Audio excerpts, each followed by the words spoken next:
Itatanong ko lang po, kasi 3 weeks na po hindi ko natatanggap yung SSS pensioner ko. Kaya ako nandito ngayon para itanong kung kinat na talaga yung pension ko. Okay, Mary Rose, na pakinggan po ninyo yung tanong. Yes, opo, narinig ko po. Posible ko po kayang makuha ang SS number ni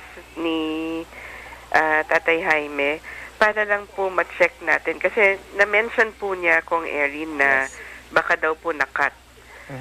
Kung matatandaan po natin, meron po tayong annual confirmation of pensioners na kapag hindi po tayo nakapag-comply, maaari nga pong ma-suspend temporarily ang pension.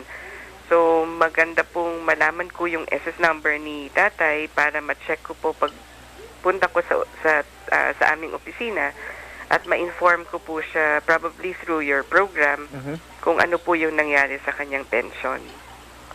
Tatay Jaime, ibigay mo na lang po kay June mamaya off the air kung ano yung SSS number po ninyo para ma-follow up natin sa SSS.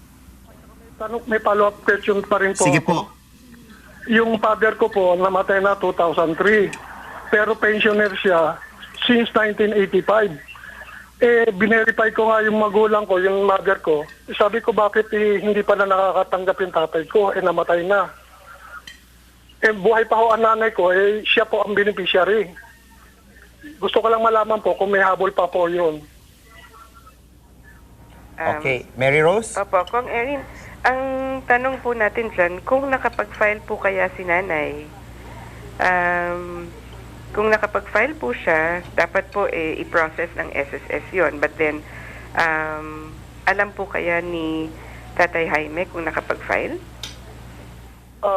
Yun ang hindi ko po nabanggit sa mother ko kung nakapag-file siya. Pero ang pang ko po, dapat 1985 pa, dapat i-pensioner ang father ko. Ang father po ninyo, pensionado namin. Dapat po. Dapat po.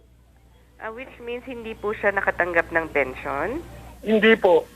Kaya since 85 hanggang sa ngayon, yun ang gumugulo sa isip ko. Sabi ko, bakit hindi nakatanggap ang father ko? Ang tagal-tagal ng kuwan.